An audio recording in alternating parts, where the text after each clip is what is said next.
शुरू किया था वो मानव इतिहास वाला। ठीक है, थोड़ा सा सही लिख देंगे।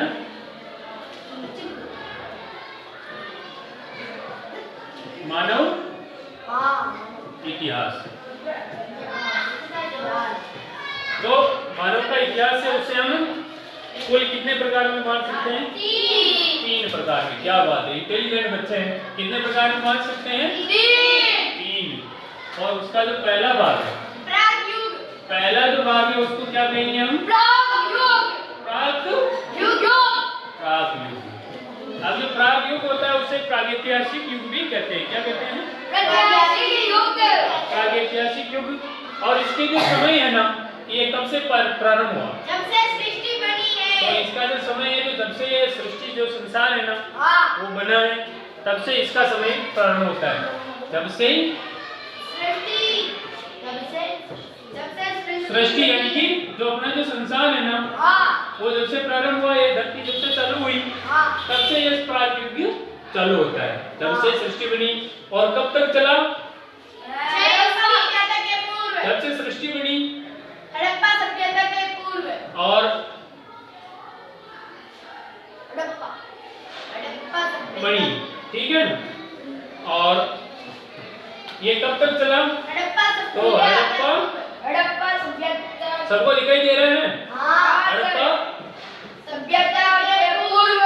सभ्यता के पूर्व तक चला, यानी कि जब हड़प्पा सभ्यता प्रारंभ हुई उससे पहले तक ये चल रहा था। कौन सा युग? प्राक युग। अब इसमें क्या जानकारी? तब इसमें जो इसके जो जानने के स्रोत है, इतिहास के स्रोत है, उसमें जो लिखित स्रोत होते हैं ना, लिखित स्रोत नहीं है। क्यों नहीं है भाई? लिखित स्रोत क्यों नहीं है? क्योंकि उस समय मानव को लिखना और पढ़ना नहीं आता था, यानी कि वो लेखन कला से बिल्कुल ही अपरिचित था। लिखित स्रोत नहीं मिलते हैं। लिखित स्रोत नहीं मिलते हैं। अब तो क्यों नहीं मिलते हैं? क्योंकि उस समय तो जो मानव था, मनुष्य था, प्राक युग चल रहा था, आदिकाल चल रहा था। तो उस समय जो मानव थे वो पढ़ना लिखना नहीं जानते थे। लेखन कला की जानकारी नहीं थी। ओके, ठीक है। उस समय मानव को लेखन कला की जानकारी नहीं थी। अब उसके बाद में दूसरा युग आया।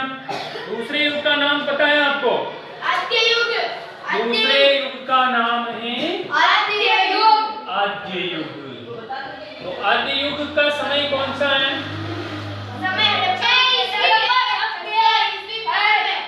देखो, आद्य युग का समय है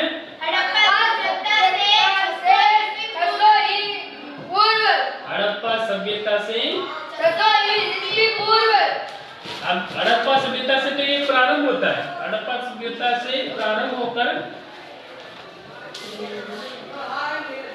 हड़प्पा सभ्यता से प्रारंभ होकर 600 ईस्वी पूर्व तक ये चलता है। 600 ईस्वी पूर्व तक चलता है। अब इसकी क्या विशेषता थी? तब इसकी ये भी इसकी विशेषता है, ठीक है। अब ये इसकी विशेषता है, तो इसकी विशेषता क्या है? बोलो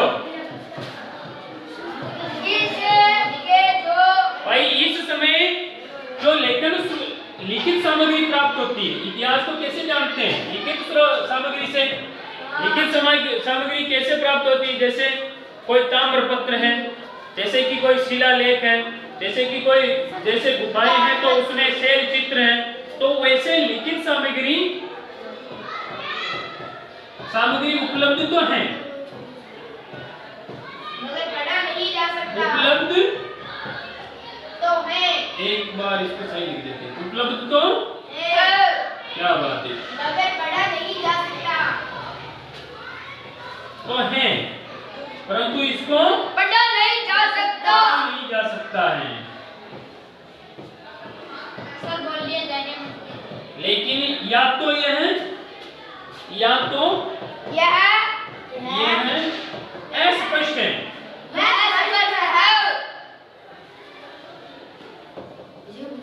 है या इस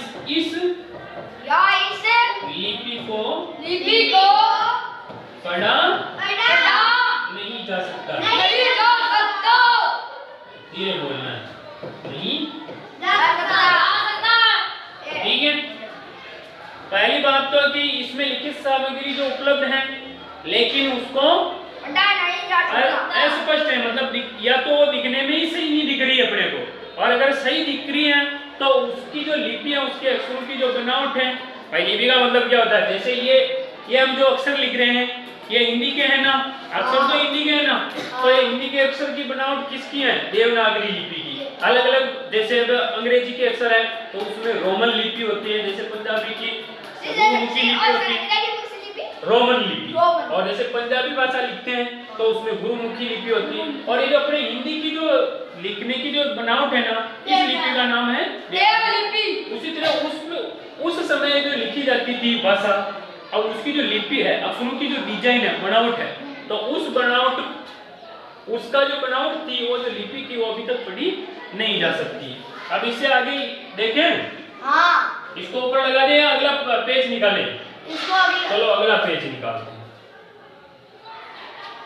अब अपने तीसरा युग कौन सा है बताओ?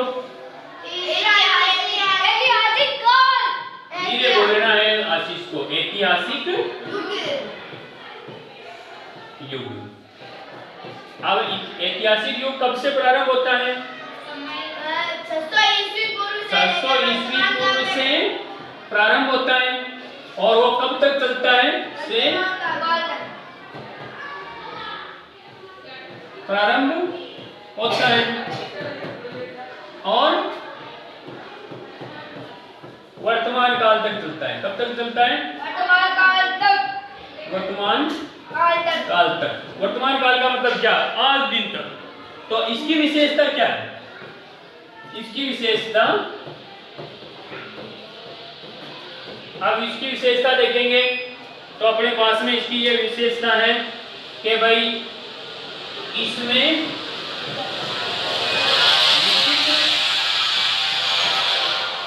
सामग्री एक तो सुस्पष्ट है। क्या है? सुस्पष्ट है, यानी कि देखने में बहुत अच्छी है। आपको अब तो अच्छी अच्छी किताबें छपने लग गई, अच्छी अच्छी लिखावट आ गई, तो सुस्पष्ट है, अच्छी दिख सकती है और सुपठनीय है। क्या है? सुपठनीय है। ओके, ये अपना यहाँ पर ये तीनों प्रकार के काल खत्म होते हैं। अब इसके बाद में आगे तो हमारा राजस्थान है। अब जो हमारे राजस्थान है, तो राजस्थान वैसे पूरे जो विश्व में है तो जनसंख्या का जहाँ पर पुराने समय से जहाँ लोग ज्यादा बसे, कहाँ पर? नदी घाटियों पर। नदी घाटियों का मतलब नदियों के किनारे लोग ज्यादा बसे थे। क्यों बसे थे? क्या भाई वहाँ पर एक तो उसके आसपास में सघन वन था, भाई वन चारों तरफ बढ़िया विकसित हो गया। सघन वन का मतलब है कि बहुत अधिक, जैसे पानी है, पानी तो उसके आसपास किनारों पर ज्यादा पेड़ पौधे उगेंगे क्योंकि पानी की मात्रा बहुत अधिक है, और सघन वन होने से उसमें पेड़ पौधे के लगने वाले फल फूल और उसके कंदमूल फल सब मिल जाते हैं, तो खाने के लिए भी सुविधा रहती है, इसलिए आदमी वहाँ पर ज्यादा बसे। और दूसरी बात, वहाँ पर पानी की भी कमी नहीं आती है, नदी है पास में तो। और तीसरी बात, जो मांसाहारी आदमी है, मांस खाने वाले व्यक्ति हैं, तो उनके लिए क्या है, क्या उनके लिए उस समय तो सब मांस वगैरह सब एक साथ ही सभी इस्तेमाल करते, सभी खाते थे। तो जो उस समय मांसाहारियों के लिए पक्षी पशु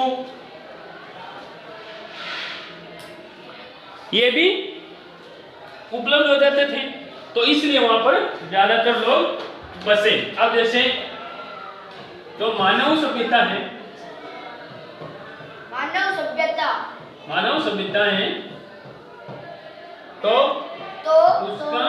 उसका विकास कहाँ पे हुआ था? नदी घाटियों पे। कहाँ पे हुआ? नदी घाटियों पे हुआ। अब इसका कारण क्या है? कभी कारण है कि भाई एक तो वहां पर सघन वन थे। क्या थे? सघन वन को मतलब बहुत सारे वन थे सघन वन। और सघन वन से क्या फायदा है? तो सघन वन से ये फायदा है कि वहां पे कंद, मूल, फल ये सब मिल जाते थे खाने के लिए।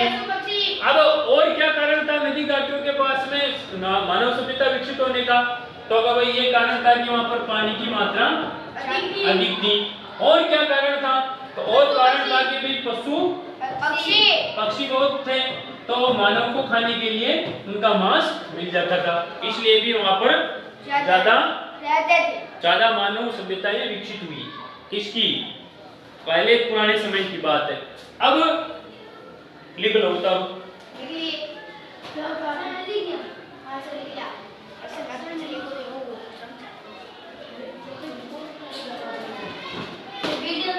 सघन वन, कंद, मूल, फल ज्यादा होने के कारण वहां पर मानव सभ्यताएं विकसित हुई। अब देखो अगला देखो। अब इसमें जो हमारा राजस्थान था, हमारा जो राजस्थान भी इस मामले में बढ़िया था। अब राजस्थान का अधिकांश भाग के बारे में है कि अभी 60% अपने क्या है? रेगिस्तान है। रेगिस्तान का मतलब क्या है? अरे मरुस्थल है, रेत देते हैं वहां पर। तो राजस्थान का अधिकांश जो भाग है, भाग क्या है? मरुस्थल। अधिकांश भाग का मतलब क्या है? अधिकांश भाग का मतलब है कि 60% से भी अधिक अपने राजस्थान में क्या है? मरुस्थल है। क्या है? मरुस्थल है। तो अब मरुस्थल में तो मानव सभ्यता विकसित कैसे होगी? लेकिन जो विद्वान हैं वो मानते हैं कि जिस जगह पर आज रेत है उस जगह पर एक समुद्र था। क्या था? समुद्र। जहां पर मरुस्थल है, जहां पर मरुस्थल है वहां पर क्या था पहले? वहां पर एक समुद्र था। समुद्र का नाम क्या है? तैतीस सागर। क्या नाम था? 33 सागर। अब उस 33 सागर के अंदर क्या आती थी? नदियां। अब जो समुद्र है तो अपने जैसे बनास नदी अपने पास में, तो ये बनास नदी आगे जाकर यमुना में मिलती है और यमुना नदी आगे जाकर समुद्र में मिलती है। तो समुद्र में मिलती है तो वैसे ही दूसरी नदियां, अब यहाँ पर अगर सागर रहा होगा, समुद्र रहा होगा तो नदियां ही होगी। कौन कौन सी नदियां आती थी? यहाँ पर सरस्वती नदी मिलती थी। दूसरी दृश्यवती नदी आती थी। अब इन नदियों के किनारे, तो इन नदियों के किनारे क्या विकसित हुआ? मानव सभ्यताएं विकसित हुई थी। इन नदियों के किनारे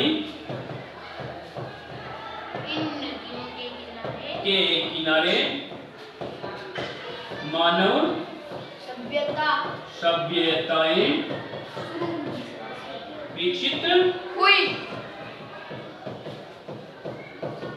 ओके। इन नदियों के किनारे अपने क्या विकसित हुई थी? मानव सभ्यताएं। उतारिए।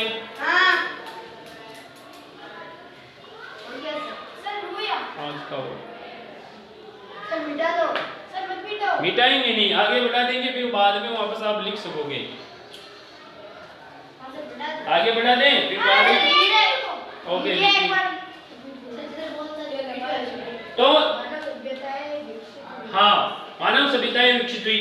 अब जो हमारे जो राजस्थान में है ना, अब आगे देखिए हमारा जो राजस्थान है, अब इधर देखिए बेटा।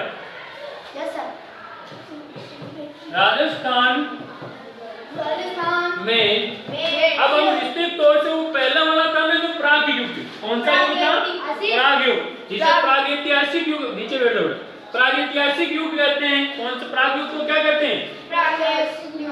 प्रागैतिहासिक युग के अंदर हमारे राजस्थान में क्या क्या विकसित हुआ, कौन कौन सी सभ्यताएं विकसित हुई, उसके बारे में विस्तृत चर्चा हम आज करेंगे क्या भाई, इसको भी हम अलग अलग पार्टों में बांट के पढ़ेंगे कि भाई कैसे विकसित हुई। तो राजस्थान में प्राक युग, जिसे प्रागैतिहासिक युग भी कहते हैं, इसको क्या कहते हैं, प्रागैतिहासिक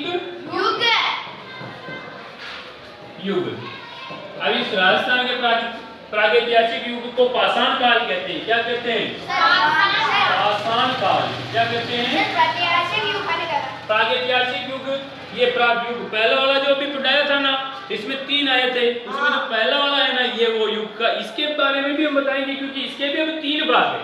पहले वाले का कितना भाग है, 3 भाग, जिसको पाषाण काल कहते हैं। क्या कहते हैं, पाषाण काल कहते हैं। अभी इस पाषाण काल क्यों कहते हैं, क्योंकि उस समय केवल मानव के जैसे अभी अपने पास में ये जो टेबल कुर्सियां वगैरह जो दिख रही हैं वो नहीं थी, मतलब प्लास्टिक का उपयोग तो बिल्कुल ही नहीं था, है थी नहीं।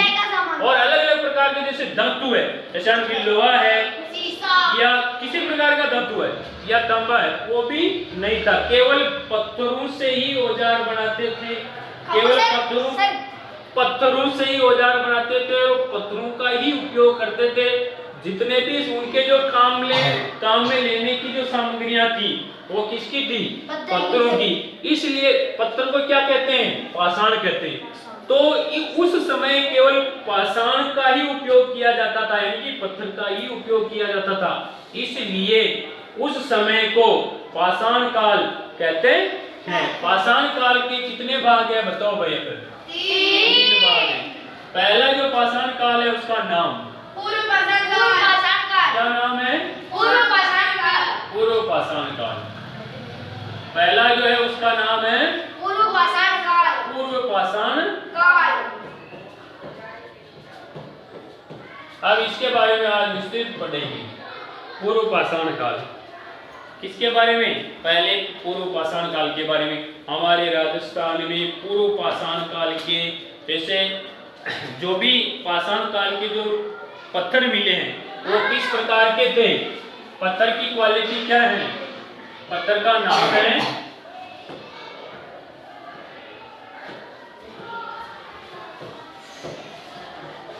तो उस समय जो उत्खनन, उस समय के जो अभी उत्खनन किए वो जो पत्थर का प्रकार निकला है उसका नाम था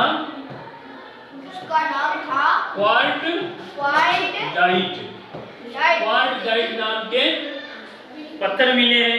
तो उसके बारे में यदि अब देखा गया कि ये कितने पुराने हैं, तो उसका जो समय था, उसका जो समय कार्बन पद्धति से ज्ञात किया गया, तो उस पत्थरों का समय था 1.5 से 2 लाख वर्ष पूर्व के थे। कितने वर्ष समय पूर्व के थे, 1.5 से लगाकर 2 लाख वर्ष पुराने पत्थर मिले थे पूर्व पाषाण काल के।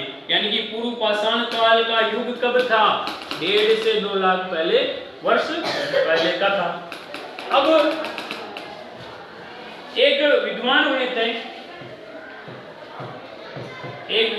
थे जिनका नाम था C.K. हेकेट। क्या नाम था, C.K. हेकेट। ए नहीं था उनका नाम, C.K. हेकेट। क्या नाम था उनका, C.K. हेकेट। तो इन्होंने उत्खनन किया। उत्खनन का मतलब क्या, जमीन को खोदा। कहाँ पे, जयपुर में। कहाँ पर खोदा, जयपुर और इंद्रगढ़।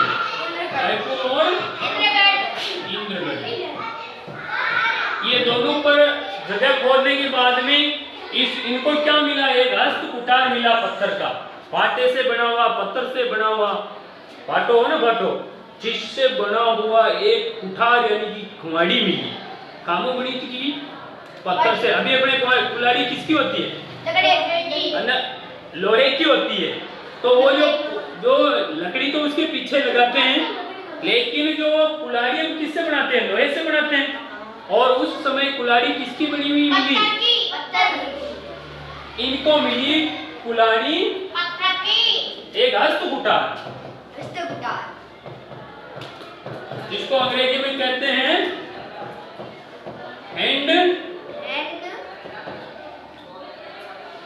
एक्सी एंड एक्स मतलब अष्टपुटार लो ठीक है अष्टपुटार मिली थी। ओके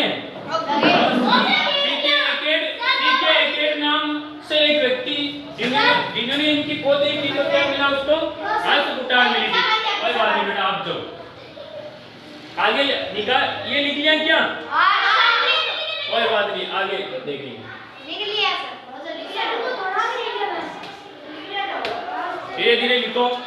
सर लिख लिया।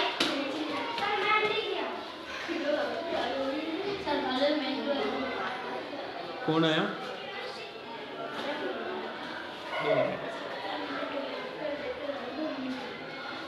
अब आगे लिखूं? अब एक बेटा अब उसके बाद में जो अपने और किस किस को क्या मिला तो एक तो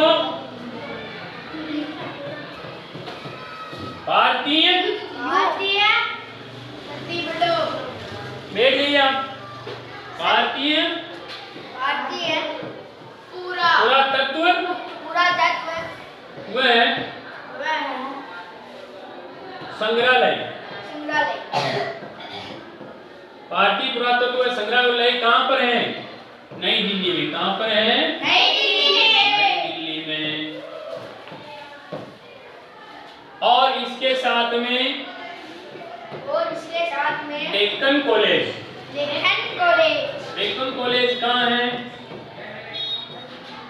जयपुर में। कहाँ है? हाँ और उसके थे वीरेंद्र नाथ मिश्र। वीरेंद्रनाथ मिश्र थे नाम है उनका वीरेंद्रनाथ मिश्र। डेक्कन कॉलेज पुणे के थे वो। है उसके बाद में राजस्थान पुरातत्व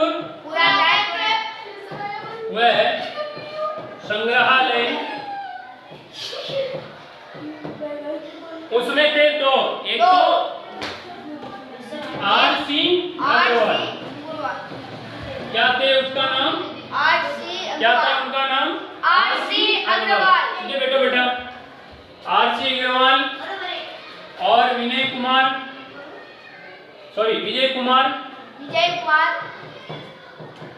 और इनके साथ में थे हरीश चंद्र मिश्रा। इन्होंने भी जो पूर्व पाषाण काल था ना उस समय के महत्वपूर्ण उत्खनन किए थे। और एक और थे जिनका नाम था शेटनकार। क्या नाम था? शेटनकार। इन्होंने झालावाड़ में